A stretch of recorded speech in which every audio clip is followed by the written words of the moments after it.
Welcome to the Polygamer podcast, where gaming is for everyone. Join us as we expand the boundaries of the gaming community.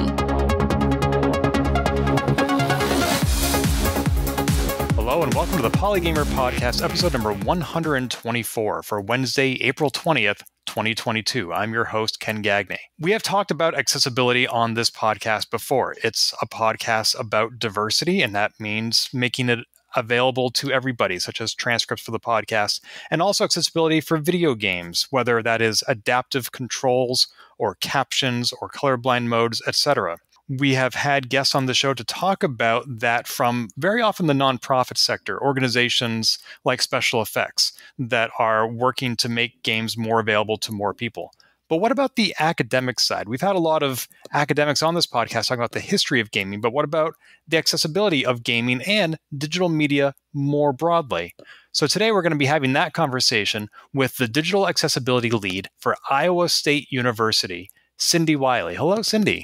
Hello, Ken. Thank you so much for having me. Thank you so much for giving us your time. I'm really excited to have this conversation. I was passing through Iowa just last month. I drove through Des Moines, and if I had known I was just 20 minutes south of my next podcast guest, I certainly would have stopped and said hello. Well, I actually live in Des Moines, so you missed me. Sorry. Oh.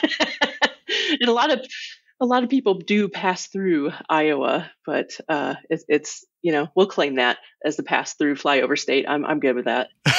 Well, next time. I know better now. Next time. Absolutely. So you are at Iowa State University. As I mentioned, you are the digital accessibility lead. You work in the digital accessibility lab. What does that lab do? Yeah, the lab at Iowa State University, we started in 2019. I was able to get some startup funds from the student technology fees, and the students decide where that money goes and have a say in that. So I was very fortunate to get $25,000 to buy equipment, and my department, Information Technology Services, sponsored furniture and a space. Space on college campuses can be difficult to come by, so I was very grateful for all of those things. And the Digital Accessibility Lab was born. And so we had started in a small 200 square foot office space with 5 stations. We had an Xbox station for gaming, an MSI Trident computer, and Oculus Rift S VR headset, and then some typical assistive technology like screen magnifier, software for screen reading, a refreshable braille display. This year, we were able to move into a space that was 4 times larger. So it's really nice when you have more than one person in a wheelchair be able to be in the same room at the same time with everybody else. So we were very fortunate to be able to move into that space. And things that we work with faculty and staff, and it's a space for students to come in and experiment with some of the assistive tech that maybe they haven't had a chance to try out yet or game together. We have an adaptive gaming setup with the Xbox adaptive controller and also the Logitech adaptive controllers that are switch controls that we can connect to anywhere, really. We also research gaming and promote accessible gaming with faculty that we are working with on some of their grants. So we're working on a National Science Foundation grant. We're working on some other types of grants that I can't disclose, and some I can because they're in different parts of their process. But we promote accessibility with games that are being designed and developed by faculty and their research teams, and also are able to guide along the entire process. Often when I've had previous guests talking about the intersection of gaming and accessibility and education, they are speaking from somewhere like New York University or somewhere in Chicago. Why is there a digital accessibility lab in Iowa? That's a great question. Because I live in Iowa. That's my simple answer. But I really do take what's happening on the coasts and in some of the larger, more prestigious institutions. I really look at them as models. So NYU, great model for accessible gaming and accessibility and art and design. Same thing if we flip to the West Coast, there's a lot of great things happening in different places. So there's not a ton in Iowa. We're just, smaller. Our school has roughly 30,000 undergraduate students and 6,000 graduate students. So fairly large size. It's a state school, public school, Research One. So we have a lot of research and innovation happening. Our full name is Iowa State University of Science and Technology. And I think, there's a lot of really great research going on in Iowa, and particularly at Iowa State and some of the other universities as well, of course. This is where one of the first computers was born. So a lot of people may not realize that the ABC computer was born here at Iowa State University. So we have this history, but a lot of it is sort of hidden because we're in Iowa. And like I said at the beginning, we might be a drive-through or a flyover state. But next time, if anybody listening is driving through, look us up. I am a big fan of digital history and computer history. I had not familiarized myself with the ABC computer before. Yeah, that's definitely one of our claims to fame. Another one is the first fax was sent from Iowa State University. So there's some little hidden gems around. Well, clearly I need to do more homework. So I think you touched upon this a little bit, but you are helping Iowa State University students and faculty have access to equipment and technology and thus make their own information more accessible as well. Are you focused primarily internally, or are you also looking at how to make the broader industry more accessible as well? Both and. So we needed to start from somewhere. So we started internally, of course, with the research that we are participating with faculty. Getting our expertise and our name out there has certainly helped. We produce scholarship. I am a professor of art and design and human-computer interaction as well as my position in information technology services. And that has been really eye-opening for me to see firsthand what our students are encountering in their digital lives. We use a learning management system. We use Canvas. And so students are, for every class that they have a Canvas site. And so our lab will work with our Center for Excellence in Learning and Teaching to develop training to empower faculty to design their digital course materials in more accessible ways. I would love to say that, you could just hit the easy button and it's done, but it takes time. And so for us, we have adopted the model of empowering faculty, staff, and students in creating their own accessible materials because that just broadens the reach. At a previous job, I was a web producer at an ophthalmology and otolaryngology hospital. So our audience were those with visual and hearing accessibility issues. We were building a WordPress website, and my manager asked, is there just an accessibility plugin we can install? No, like you said, there is no easy button. There is no easy mode for this. Exactly. And there are some companies out there that are involved with website overlays that actually want to be the easy button, but they really do not work. They do not work well. So if something is too easy, it is too good to be true. So I have not heard of overlays before. I'll have to look into that so that I know to avoid them. Yes. So I bet you've seen them though. So if you're on your phone or if you're on laptop, desktop, if you see the little blue accessibility icon with the person in white in the middle, and you press that, usually that's an accessibility overlay. So that is something to be aware of. All right, I'll keep an eye out for that. Now, can students at Iowa State University take courses from the Digital Accessibility Lab? Beginning this summer, yes, because we are adding at the graduate level a certificate in digital accessibility that is within our human-computer interaction program. And so I'm going to teach the inaugural first course in the summer session online. Oh, that's an exciting development. And I've heard of digital accessibility certificates outside of academia. A friend of mine who used to work in web development earned one as part of their training. I think from IAAP. Does that sound right? Yep.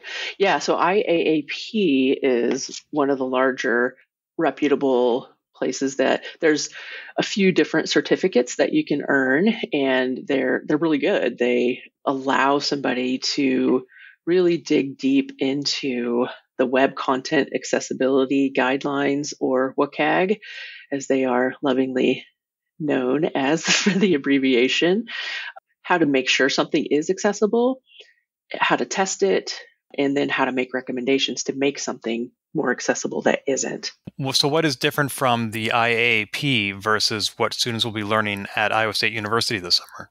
Yeah, good question. So it's an academic program within one of our departments. And so we balance theory with praxis. So students will have already been admitted to the human-computer interaction program. And that was an area where we felt that we needed some more education in the accessibility sphere, because students typically have not encountered digital accessibility. I went to school in the 90s, and I was an art major, and I ended up in graphic design after that, and I had never heard of digital accessibility. It wasn't a huge thing for us at all. And as the web grew and the internet grew and computers and now cell phones and smart devices, the Web Content Accessibility Guidelines is now on version 2.1, updated just a few years ago. So there was a 1.0 version that came after the ADA was signed into law in 1990 or 91, and then updated in 2008, right before iPhones, iPads became really, really ubiquitous. And then the next iteration was 2018 of the Web Content Accessibility Guidelines, and a lot had changed in those 10 years. So one of the differences in the other certificates is having accessibility integrated in with your educational experience.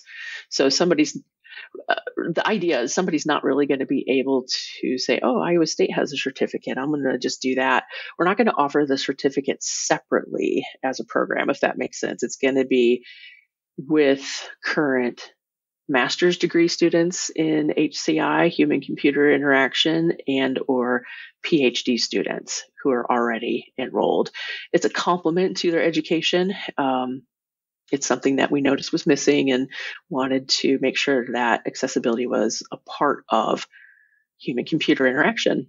And since you're not necessarily waiting for the next iteration of the WCAG guidelines, you're perhaps going to be more on the cutting edge of accessibility? I would hope so, because Iowa State is innovation is one of our motivating guidelines. Strategic plan always has innovation along with our programs. So and there may be other grad programs that are focusing on accessibility. I haven't heard of them yet. So as we kind of dig deeper and talk with more folks, maybe we'll discover them. There are some undergraduate programs that are focusing more on accessibility and digital accessibility. I'm involved with a nonprofit group called Teach Access, and the premise of that group is to have academics, companies, and also organizations like advocacy organizations all working together to promote the idea that we need to be teaching accessibility within higher education and making it more prevalent so that people in STEM, graphic design, people that, have some power over what something looks like and how it functions, are learning about what accessibility is, why are we doing this, and who to involve. And it's a very active group, Teach Access.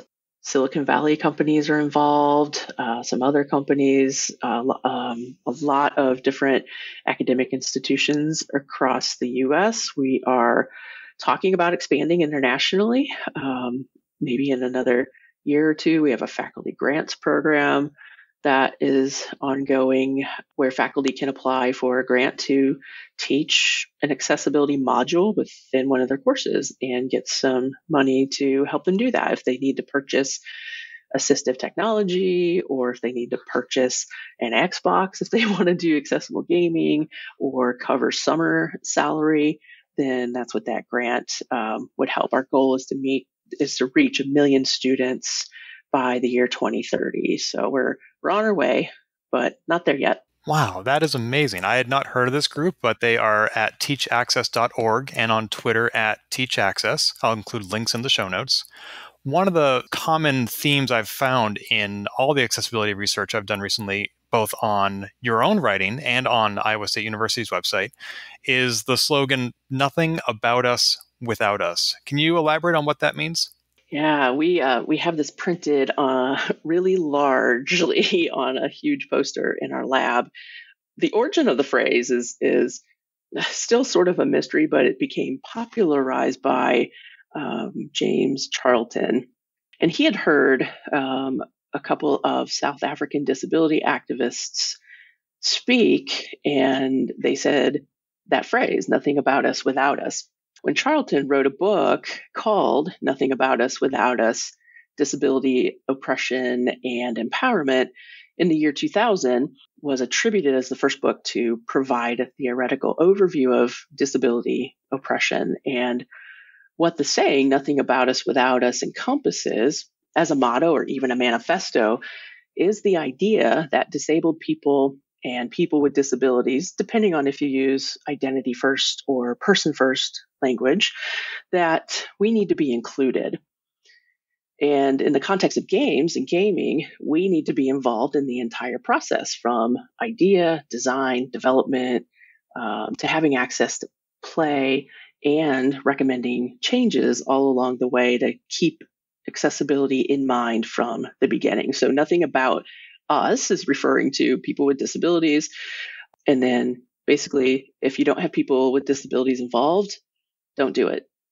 Get us involved. But not as free labor either. Oh, yeah, that's a great point. Yes, not as free labor. One of the things that we've been working on at Iowa State in the lab is to pay the regular information technology services wage to student workers. We also hire graduate assistants as well. And it's really important, thank you for bringing this up, to not just ask, "Hey, you have a disability? Will you test this for me?"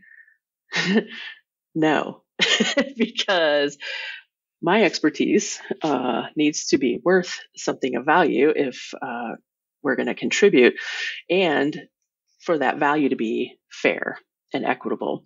The unemployment numbers for people with disabilities is astronomically higher than the typical unemployment rate. Here in Iowa, it's it's almost 11%, as opposed to the 4.5% of unemployment for typical folks. So there's a huge gap. So for student workers in the lab, I was very intentional about advocating for a higher wage to match the students that were working on coding or building a web app or something of that nature, because if we're not paying equitably, then it says to people that have disabilities, you're not worth as much. And we are worth as much, and our experience and our knowledge and time is to be valued. Does that mean that in the short term, it's more expensive to make things accessible? I would say if, so you have a project going on, you have a game that you're designing. If you have not considered accessibility at all, yes, it will be more expensive to have to redo things. If you add it into the process all along, it probably will add costs because it'll add some more time. It'll add some more expertise. if you're gathering data, if you're doing usability studies, that needs to be paid for. So yes, it will add some cost. And it's not something that should be considered an add-on cost. It's something that just needs to be integrated into, this is what it costs to build a website. You have to do, a certain amount of work, testing, and making sure you test with people with disabilities as well. Right. And it's cheaper in the long run because you don't have to go back and do it later. You are going to expand your audience, and you're also going to avoid lawsuits. Exactly. So with all those long-term benefits, how come there is nonetheless some resistance to incorporating accessibility? Or maybe it's not even resistance, but just negligence. I think people and companies just aren't as aware as they could be. Not being taught in higher education, for those of us that have gone that route, not being taught in a community college setting or in any training for coding or for graphic design about digital accessibility. There's just a lot of naivete and ignorance, and not ignorance in a pejorative sense, but just you don't know about it. You don't know it's a problem. So unfortunately, a lot of change does happen because of lawsuits.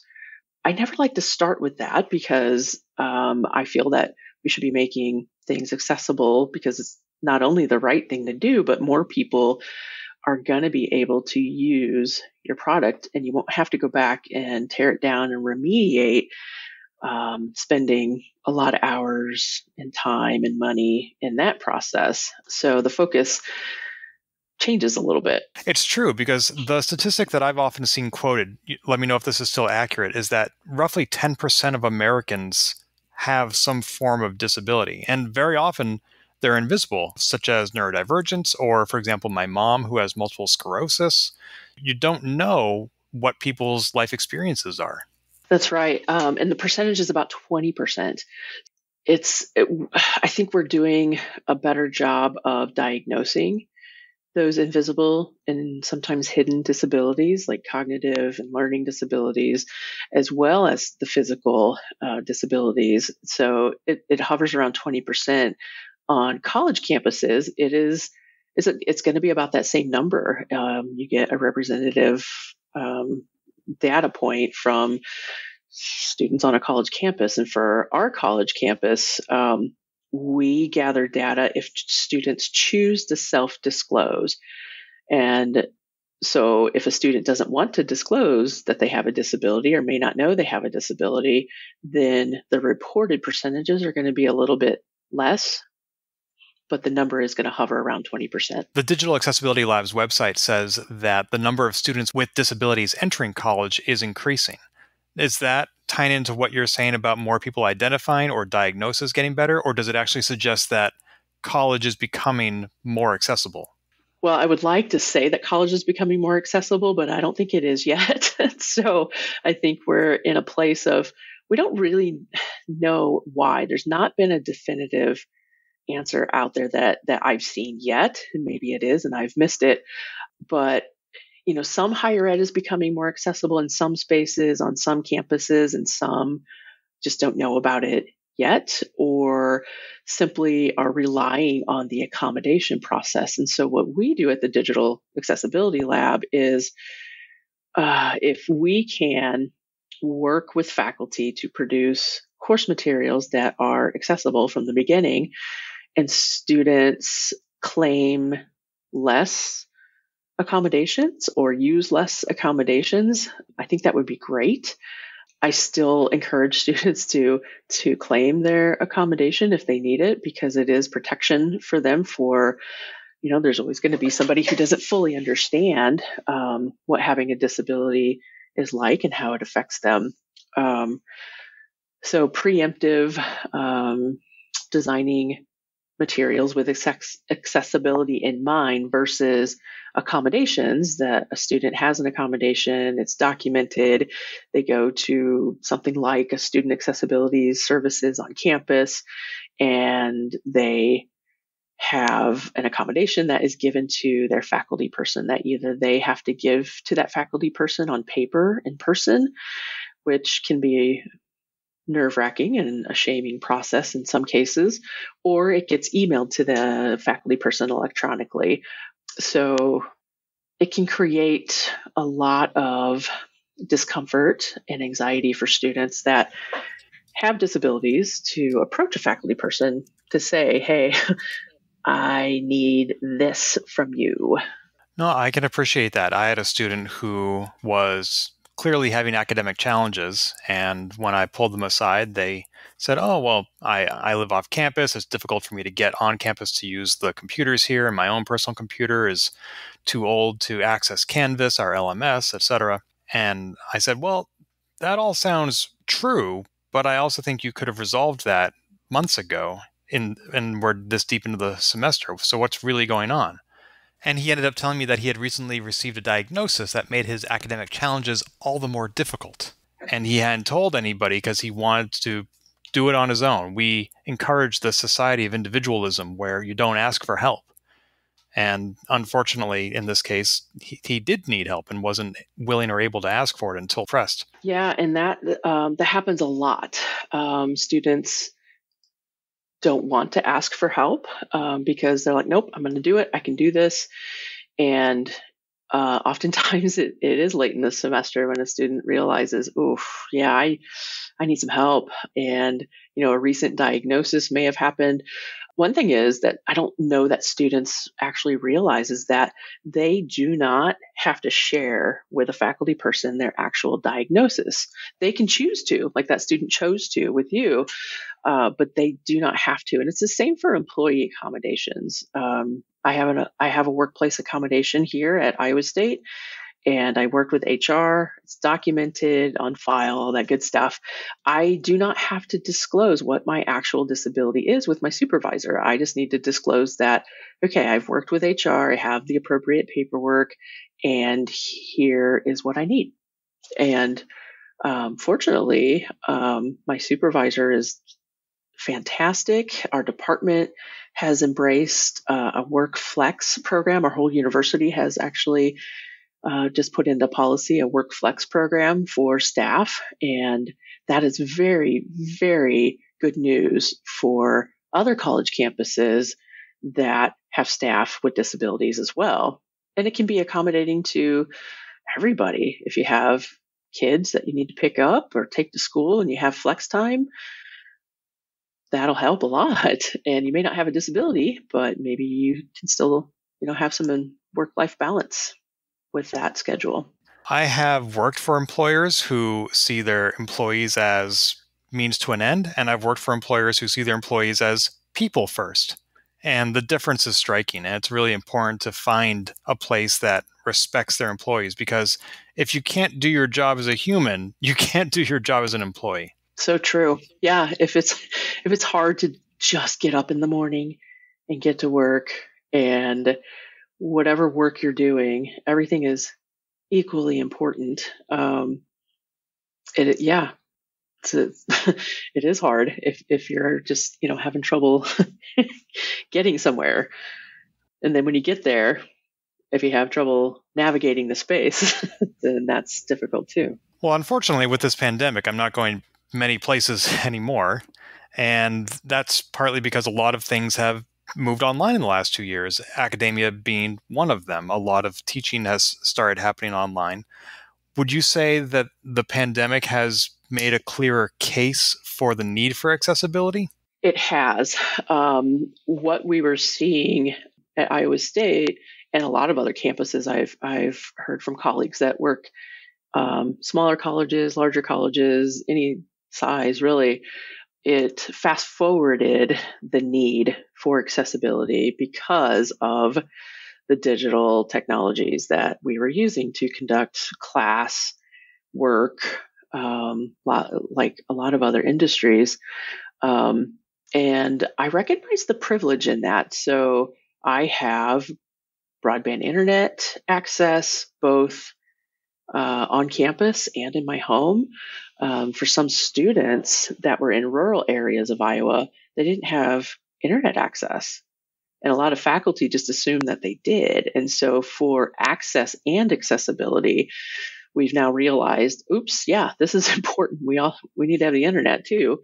So Iowa is funding some initiatives for rural broadband, which is good. And the stronger case that I saw for accessibility mainly had to do with adding transcripts and captions to videos. So our in-person classes that had been happening historically and traditionally, we've had online classes as well for a number of years, but people that taught in person and never taught online, it was a huge transition for them. And faculty were struggling, students were struggling. If you didn't have a good microphone, if you didn't have steady internet access, it was super hard to just complete an assignment or stream a class live. And so I think immediately we began to see those stronger cases for captioning and accessibility and happening. And we were able to then utilize some of the emergency funding for COVID to apply that to having captions along with our technologies for streaming. And that helped a lot. It's not perfect, but we were able to work with our procurement department and get accessibility included in all of our software contracts, adhering to the WCAG guidelines. We also spearheaded writing a digital accessibility policy for our campus.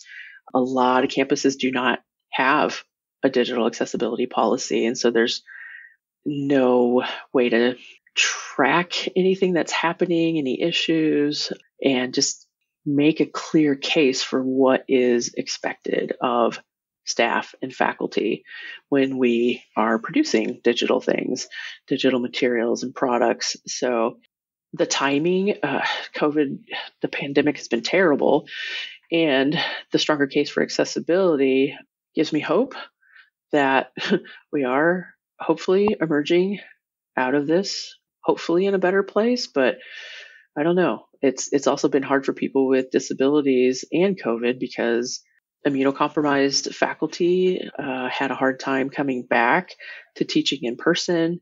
Iowa was one of the states that did not have a mask mandate.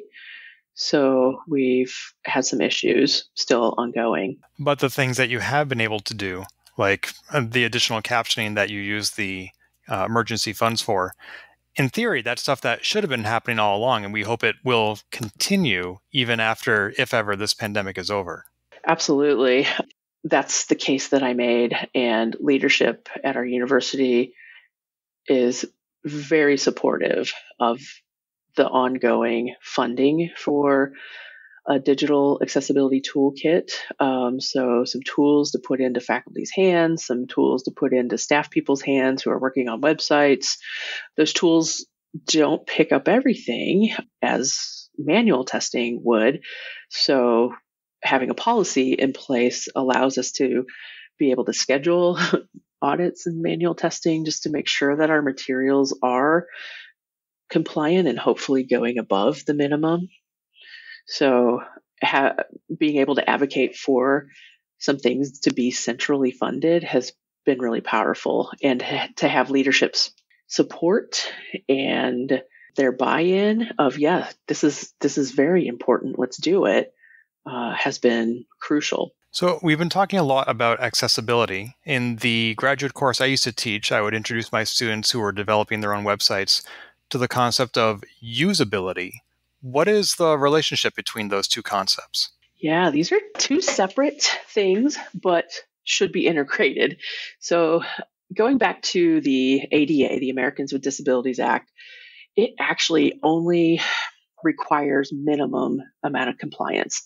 And so if something is accessible, okay, yep, that meets the ADA, or in digital accessibility, maybe it meets the minimum WCAG 2.0, single A for the minimum, instead of double A going above minimum. So it will be accessible, but it may not always be usable, or it may not always be usable in a way that is actually easier. So an example of this for a physical environment would be our library has reconfigured its entrance. It's minimally compliant with accessibility. However, if somebody drives to campus and parks in a disabled parking space, it's actually really far away from the accessible entrance of the library.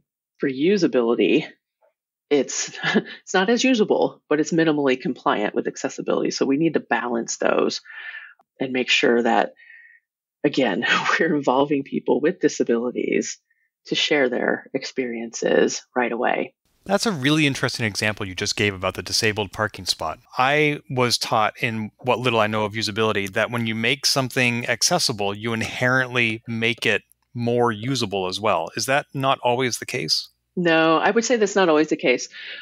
So I can make a website and I can make it accessible. Whether it's usable or not will depend.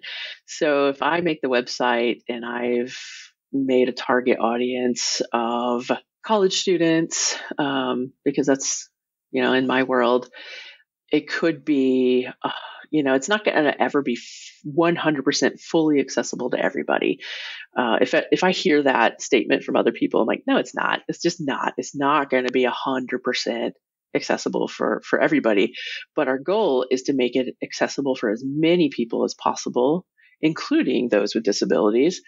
So if I do a website that is HTML5 correct, it's going to be accessible for the most part. But if I don't pay attention to usability, the colors may just not be directing us in a good visual hierarchy, or if the type size is too small within that or too large, there could be other things that just make it not as usable, but it could be rated as accessible. Interesting.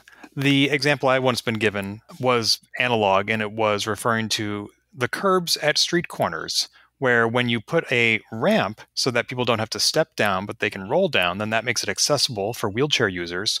But it also has benefits for other people, such as somebody pushing a stroller or riding a bicycle. And so I think that was the example they gave, where when you make something accessible, it expands its usability. But to your point, that's not always going to be the case. Yeah, not always. But the curb cuts, that's a great example of it working in that manner. People with strollers, bicycles, rollerblades, skateboards, scooters, whatever, and wheelchairs. And I always like to ask students sometime during the semester to pay attention to some of the curb cuts and where they're located. And are they close to the door? Or are they not close to the door? Is that door a door with stairs, or is the accessible entrance all the way in back of the building? Related to the usability. Where does it work? Where does it not work? Also, with curb cuts, a lot of students will think that, well, people just in general, but the students that I ask will think that the texture to them is so that somebody doesn't slip. But the texture is actually for people who use canes to have a tactile feedback of, okay, I know I'm at a curb cut now. I did not know that. Interesting. So as we discussed, there is no easy mode for accessibility, and there are tools that can make accessibility testing for websites easier to conduct, such as Wave or Site Improve.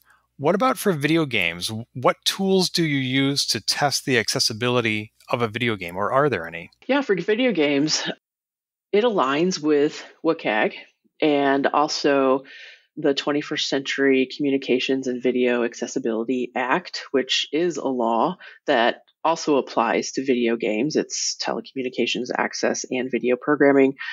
But for testing video games, if they have closed captioning, then we would test for that. There's not really, to my knowledge, any automatic testing yet. I know that Microsoft has developed the Xbox accessibility guidelines that align with WCAG, and that's been really helpful to go through as we are testing games and researching them for accessibility. There's certain things that we look for that are kind of the low-hanging fruit, like the closed captioning. Is it there or is it not there? If it's there, okay, it's more accessible, but for a lot of games, they're really tiny. And so if I'm on a console and I am more than 3 feet away on a couch from a TV, if it's small, I still can't see the captions, but they're there, so it's accessible but not usable. So that's another example of that. Things related to color contrast, we do have some tools that we can use for color contrast testing that we can bring into games as well. Type size, type choice. There's a lot of manual testing that goes into video games. From the coding perspective, there are things that can be made easier, things that you can remap controls so that you can change what a particular button on a controller does to suit your own custom gaming experience. And that would benefit a lot of people and people with disabilities that need to remap something. A typical controller assumes that you have 2 working hands and all 10 fingers, and that's not the case for everybody. So we like to test also with different types of people with different types of disabilities. But the automated testing that exists for websites and for learning management systems and other things isn't there yet for video games. And I think that's okay, because those automated testing tools is a good place to start, but we can't rely solely on automatic testing. They're only going to pick up maybe 40% of all accessibility errors. Then the rest needs to be manually checked. Still, it's a good head start for people to get at least that 40%. It is, because that 40% is really imperative and can make the difference between somebody being able to access something and not access something and be able to move through the experience if it's a game or a website. I didn't even realize that there were accessibility guidelines for video games, but if I understood you correctly, it's actually required for them to have captions? It does fall under the CVAA, which is that 21st Century Communications and Video Accessibility Act, which includes audio description as well as captions and subtitles. And there's a lot of nuances to that law. It was signed into law in 2010. So it's been around a while, but it does relate to websites that are broadcasting videos. For us at a college campus, if we broadcast our commencement exercises, then we need to have captions happening live. And so the CVAA applies to that as well. There's some gray areas as it applies to video games, but yeah, and again, people that choose to add accessibility features are doing so probably not because they've heard of the CVAA, but because they're adding it in because their users are requesting, or they're like, yes, we need to do this, or for various reasons. I would love to say that every game studio is doing that, but they're not yet. So, well, I think this sort of answers my next question, which was, I was reading on your website about how there was a lawsuit against Domino's Pizza, which describes itself as a tech company that sells pizza, and how whether their website or apps needed to be accessible. And the Supreme Court of the United States in October 2019 ruled that, yes, they do need to be accessible. And in your words, you wrote, people who are blind or experience other types of disabilities deserve to order pizza. It's a civil right. Yes. And so my question was, are video games also a civil right? And it sounds like that's been answered by this CVVA back in 2010. Yeah, and so the Domino's case was really crucial and important. So the Supreme Court actually refused to hear the case, thereby upholding the lower court's decision of ruling in favor of the plaintiff, who was blind and couldn't order the pizza that he wanted to using Domino's website. And so with the Supreme Court saying, yeah, no, we're not going to look at this because we're going to uphold the lower court's decision, the Ninth Court. Domino's, I think, is still working on appeals, but their websites still are not accessible. And for businesses that have a physical location, the lower court defined this as a right to equal access. And that's what the ADA is, equal access. So in this case, are video games also a civil right? If we are defining equal access as a civil right, then yes, video games should be a civil right. That's interesting because people need to be able to eat, whether it's pizza or something else, they do. I guess you could argue that play is also a basic human right. People need to be able to engage in something other than work, diversion, relaxation, and video games are a form of that, just like pizza is a form of food. Exactly. Yeah. So it comes down to not only leisure time, but if we're using video games in classes and we're requiring them to be used and we're requiring employees to be trained through video games, then they absolutely must be accessible. That's true. You're right. I mistakenly pigeonholed video games into just a leisure pursuit, but they are important in a lot of other ways, like empathy games, which teach us about life experiences beyond just our own. And I understand that you are working on a game called Alley Cats. What can you tell us about that? So Alley Cats uses the numeronym A11Y, which is a stand-in for accessibility. The number 11 in the middle of that is the 11 missing letters between the letters A and Y, and it's often pronounced alley or ally. And so we've applied it to Alley Cats. The name of the game is Alley Cats Arcade. It's an irreverent, reverent adventure in accessibility. So we live by the mantra of nothing about us without us, but we also like to bring humor into some things that we do. And you don't often see that on a college campus of something that the university is doing that has humor intentionally embedded within it. But we're designing and developing it right now. And I can't let too many cats out of the bag, pun intended, or bad dad joke, whichever. But its focus is to bring awareness to disabilities. So I would categorize this within the genre of a serious game because it's not just for entertainment, but it is to bring awareness to disabilities. So we have 9 cats that have different disabilities. Some are visible, some are not visible, hopefully reflecting the diversity of people as well. The idea originated, the Alley Cats originated from a group of folks that were just, doing kind of cool stuff. And they're like, hey, we should be Alley Cats. And there was a shirt that was designed. Carrie Fisher is the person that designed the shirt. I have, 3 or 4 of the shirts, and they donated the proceeds to different disability charities, and they're still doing that. And so on Twitter's fantastic, right? For just like reaching out, hey, you're doing cool stuff. Do you want to talk to me? And so that's what I did with Carrie. I'm like, hey, you're doing cool stuff. Tell me about the Alley Cats design, and I have an idea if you would like to be involved in making it a game. And she was very gracious and said, sure, let's do it. So we've been working on that for a little bit. So hopefully that will be out this time next year. Excellent. And you described it as a serious game, which is not a term I've heard too often in the last, to be honest, 20 years. The first time I heard it was when some students in Massachusetts were working on a game called Mass Balance, where they could invite players to balance the Massachusetts state budget. Games have evolved a lot in the last 20 years. Terms like empathy games have emerged. So what is a serious game, and has it changed since I last heard about it? Serious game is a genre all on its own, and means that a certain game that has been designed as a serious game will use traditional game mechanics to learn or teach something or experience something that is not purely for entertainment.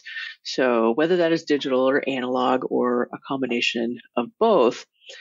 And I think what's happened with serious games is that it's just been it's become interwoven in some ways, and it's crossed into the education sector more.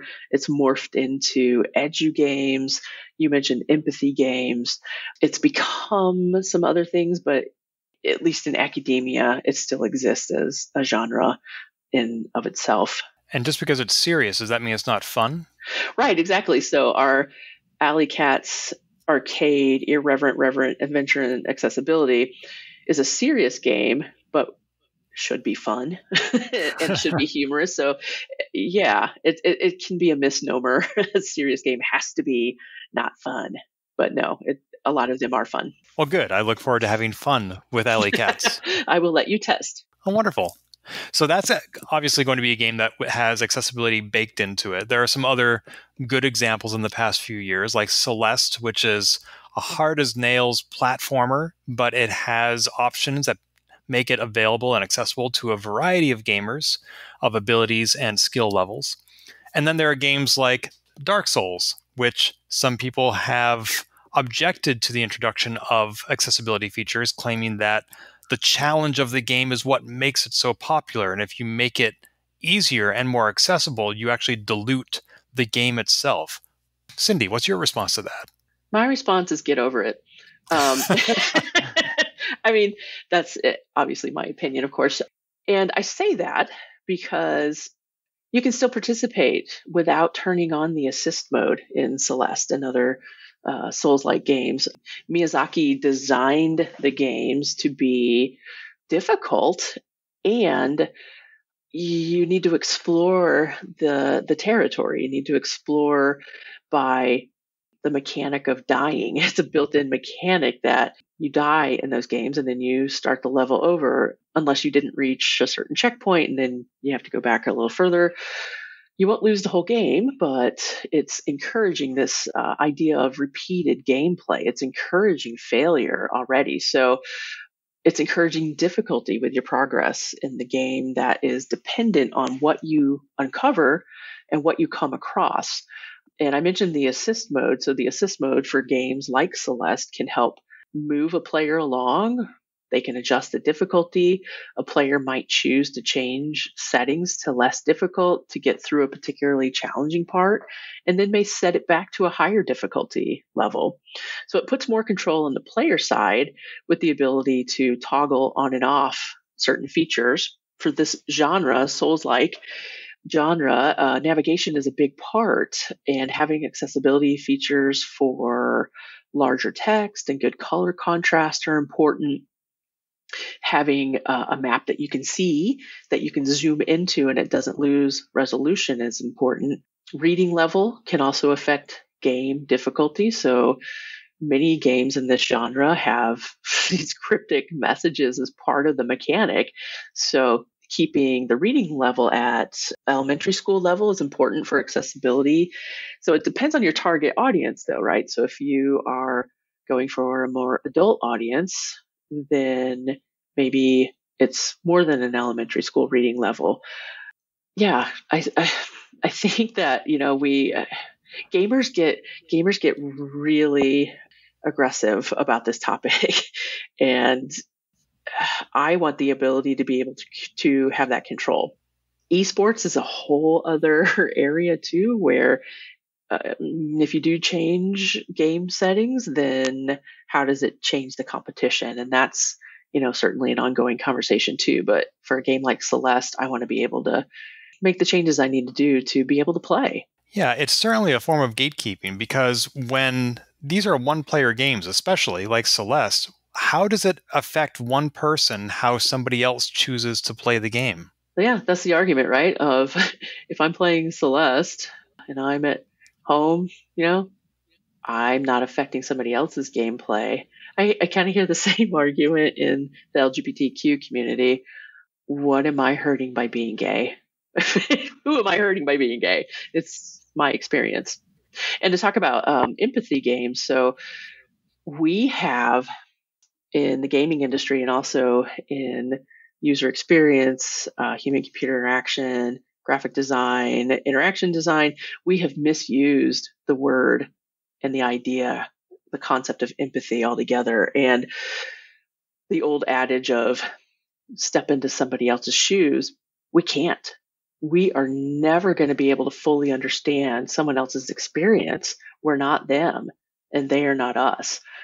And that's been a problem. And so we've gotten this education and training of empathy, but how do we actually feel empathy? It should be a mutual experience. We can't study somebody or involve them in a usability test and all of a sudden build empathy with somebody by observing them. It's just not going to happen. But that's not to diminish the value of what we're doing, is it? I think it can diminish the value if it is done in a way like some games are disability simulators. I think that's damaging to the disability community, because if I'm simulating being in a wheelchair and I'm not actually in a wheelchair, I can just get up and walk away anytime. That's sympathy and pity. I've heard a lot of students walk away and say, "Oh, thank God I'm not blind." And that is not really what we're going for. So no, that's where we get it wrong. Well, in one of your online writings, you noted that disability is socially constructed. Can you elaborate on that? Yep. So there are two models. One is the medical model, and one is the social model of disability. And the medical model is a little bit older and something that we still kind of hold on to as a society. The medical model focuses on somebody's impairment or impairments.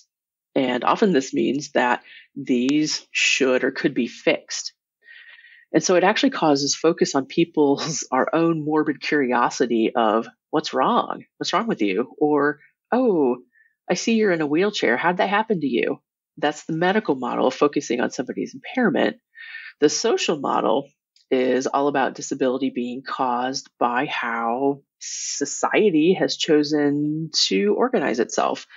So, for example, meeting the minimums of the ADA does not necessarily mean something is accessible, or accessible as it can be, or usable like we've talked about.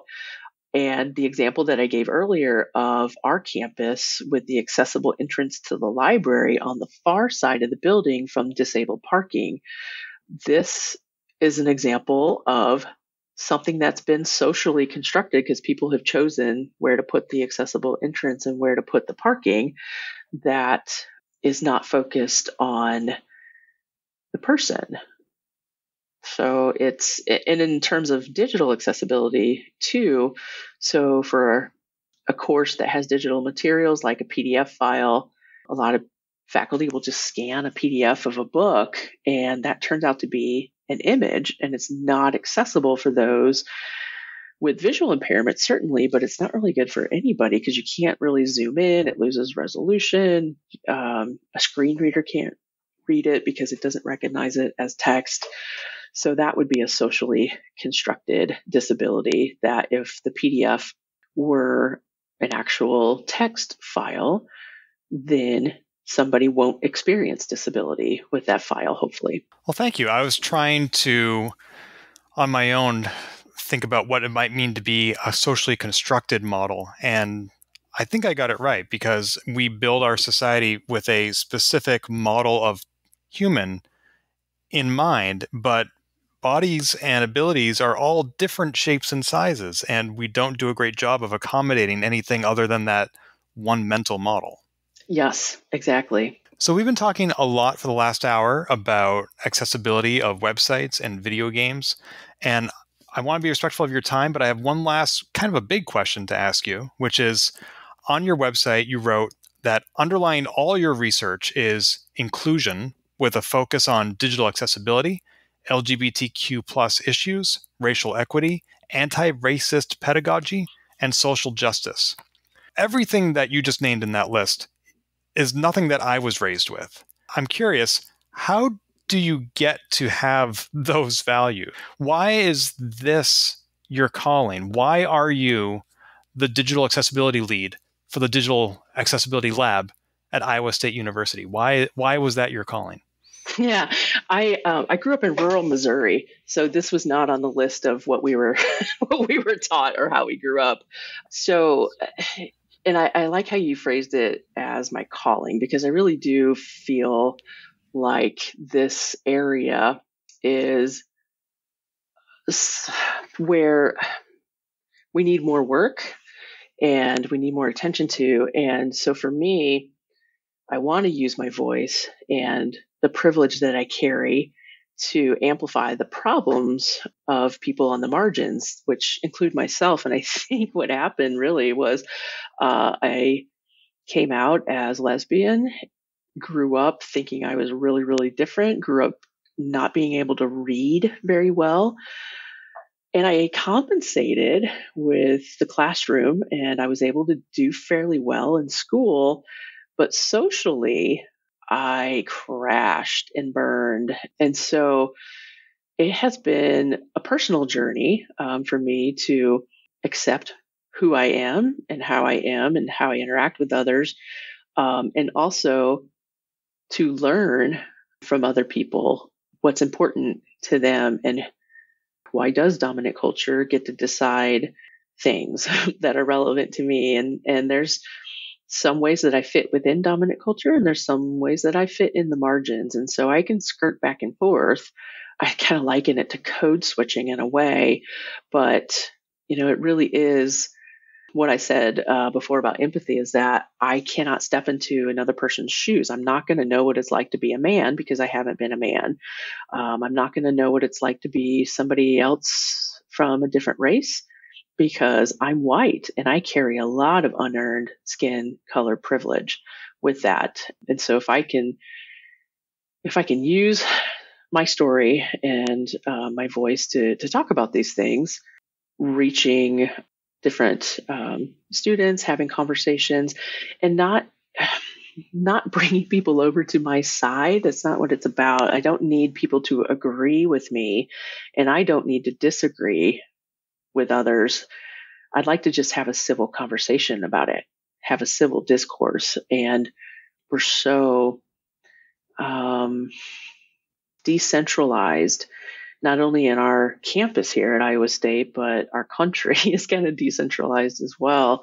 And I want to recognize everybody's humanity and have my humanity recognized too, and not forget that we're dealing with other people. So that's it's been a long journey from rural Missouri to Des Moines and Ames, Iowa.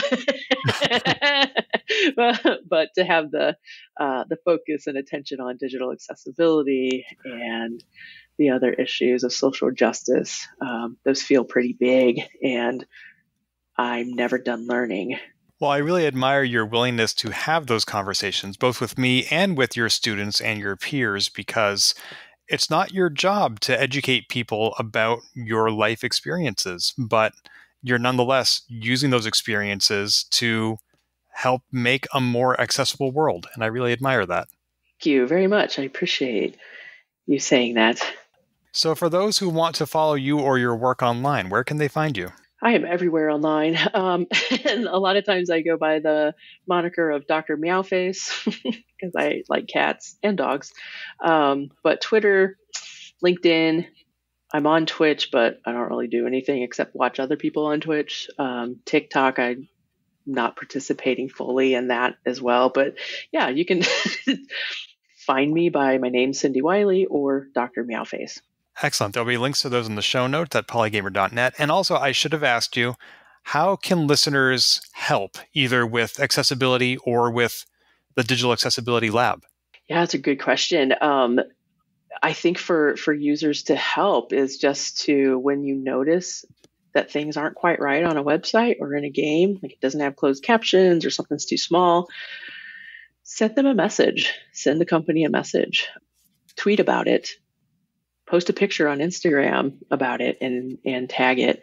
That can be really helpful to broadening the conversation about that.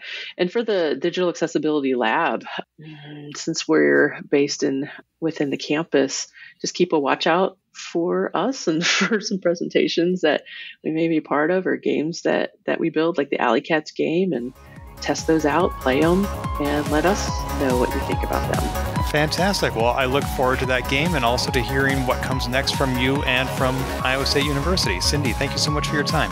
Thank you, Ken. It was a pleasure. This has been Polygamer, a Gamebits production. Find more episodes, read our blog, or send feedback at polygamer.net.